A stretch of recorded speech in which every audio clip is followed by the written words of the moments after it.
Bonjour. Aujourd'hui, on plonge dans une situation que, je pense, tous les athlètes redoutent. Le cauchemar absolu, la blessure de dernière minute. Ah oui, le pire scénario. Nous sommes le 20 décembre 2025. La Coupe d'Afrique des Nations va commencer au Maroc dans quelques heures à peine. Pour le Sénégal, un des favoris, un vrai coup dur vient de tomber. L'attaquant Hassan Diao est forfait. C'est ça. Et notre source, c'est un article de wisport.com qui non seulement annonce la nouvelle, mais relaie surtout la réaction très personnelle, très intime du joueur. Alors on va décortiquer ça. C'est une histoire qui va bien au-delà du simple fait sportif. Ce qui est fascinant ici, c'est que la source nous donne un accès direct à l'émotion brute du joueur via ses propres mots. Sur les réseaux sociaux. Exactement.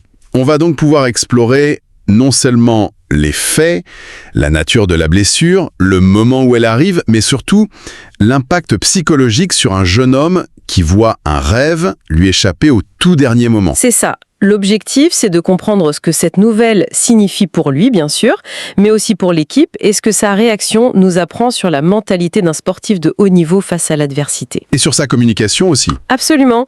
Alors pour commencer, plantons le décor. Qui est Hassan Diao ? C'est un footballeur sénégalais, un attaquant qui évolue en Italie, dans le club de Côme. C'est une pièce importante du dispositif sénégalais. Oui, ce n'est pas un joueur d'appoint. Et la blessure ?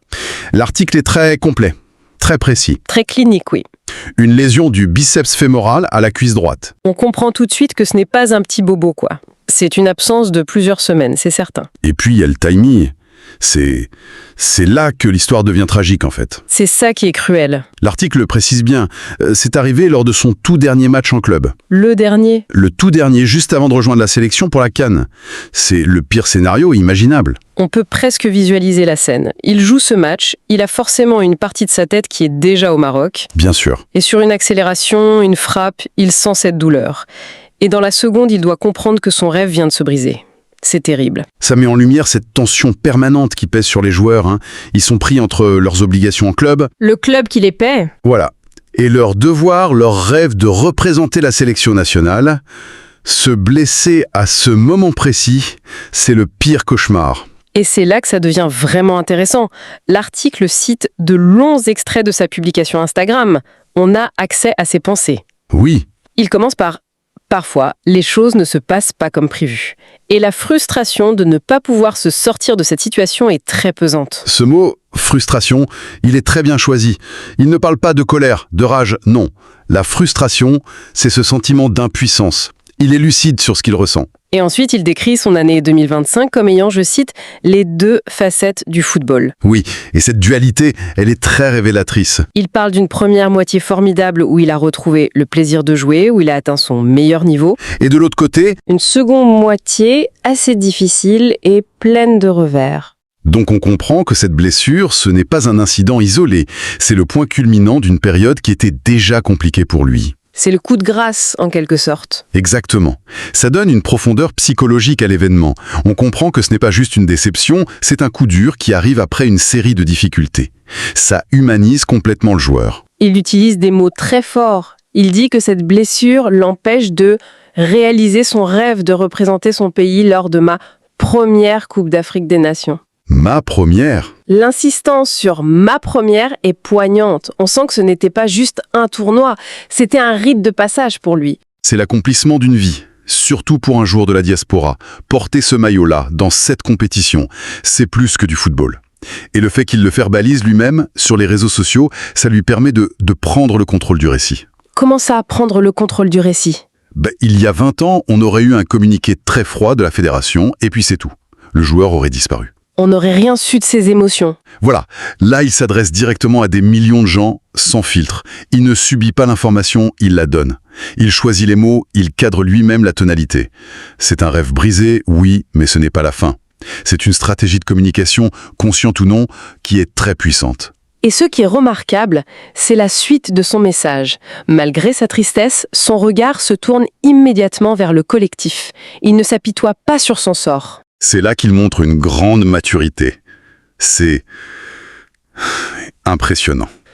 En effet, il déclare Je souhaite de tout cœur le meilleur à mes coéquipiers et j'espère que le trophée retournera au Sénégal avec nous. Ce « avec nous ». Il est magnifique, ce « avec nous ». Il aurait pu dire « avec vous », mais non, il s'inclut. Même blessé, à des milliers de kilomètres, il fait encore partie du groupe. C'est une marque de soutien inconditionnel. C'est une leçon de leadership, en fait. Son message suit un schéma presque parfait. D'abord, il exprime sa douleur. Il la valide. C'est ça. Ensuite, il se tourne vers l'objectif collectif qui est plus grand que lui. Et enfin, il se projette vers l'avenir. Il coche toutes les cases. C'est vrai. Et il conclut en parlant de son propre avenir, ce qui montre sa résilience. Je suis déjà concentré et je travaille dur pour être de retour. Voilà. Le deuil de la CAN est, en quelque sorte, déjà fait. Le coup est encaissé, mais le regard est déjà tourné vers la suite. La rééducation, le retour sur le terrain. Mais est-ce que ce genre de communication très maîtrisée, presque parfaite, ne risque pas de paraître un peu calculé? On se demande toujours où est la part de spontanéité. C'est une excellente question. L'athlète moderne doit être authentique, mais aussi un parfait ambassadeur. C'est un équilibre difficile. Il doit montrer ses émotions, mais pas trop. C'est exactement ça. Je pense que l'authenticité, ici, elle transparaît quand il parle de sa seconde moitié d'année difficile. Il admet une vulnérabilité. Mais oui, cette perfection dans la communication montre aussi que ces jeunes joueurs sont de vrais chefs d'entreprise de leur propre marque. La couleur brute, elle est probablement pour le cercle privé.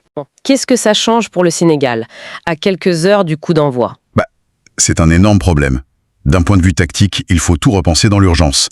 Un joueur comme Diao a des automatismes, un profil. Que le remplaçant n'a peut-être pas. Ou alors il a moins de temps de jeu, moins de confiance, ça crée de l'incertitude. Et puis, il y a l'impact sur le groupe. Voir un ami quitter le navire comme ça, c'est un choc. D'ailleurs, l'article précise qu'il a été soutenu par la plupart de ses coéquipiers dans les commentaires de sa publication. Et c'est là que le message de Diao est si intelligent. En se positionnant comme le premier supporter, il transforme une nouvelle potentiellement démoralisante En une source de motivation. précisément. Il leur dit « Ne vous plaignez pas, parce que moi-même je ne me plains pas. Battez-vous ». C'est très fort. Et il termine en parlant de son propre combat. On l'a dit, je suis déjà concentré et je travaille dur pour être de retour. Il a déjà tourné la page. Le processus mental est fulgurant. C'est la mentalité du champion. Le coup est encaissé, la douleur est validée, mais l'esprit est déjà tourné vers la solution, vers la prochaine étape. Il ne subit pas, il agit. Alors, qu'est-ce que tout cela signifie ? Au-delà de l'information factuelle, cet article nous a ouvert une fenêtre sur la réalité humaine du sport pro. Oui, on y voit la fragilité d'une carrière, la violence d'un rêve brisé. Mais aussi une force mentale et un sens du collectif qui sont impressionnants. Si on prend un peu de hauteur, cet incident illustre parfaitement la pression immense qui pèse sur les athlètes modernes. Ils doivent gérer leur performance physique, bien sûr, mais aussi leur image publique, leurs émotions, face à des millions de supporters. C'est une double performance. Totalement. La réaction d'Hassane Diao, c'est un exemple de communication de crise personnelle gérée avec une maturité exemplaire. Il a transformé un moment de faiblesse en une démonstration de force de caractère. Et on termine avec une pensée pour aller plus loin.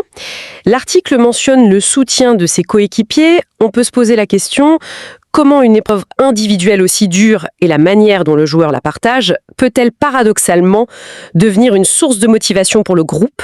C'est toute la question, oui.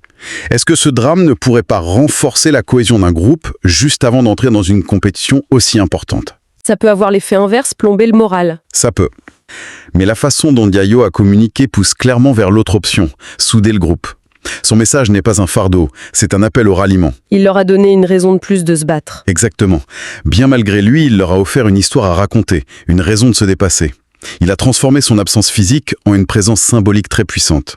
L'idée de gagner aussi pour Hassane doit déjà faire son chemin dans le vestiaire. Et parfois, ce sont ces histoires-là qui font les plus belles victoires. Ce sont souvent les plus forts des carburants, oui.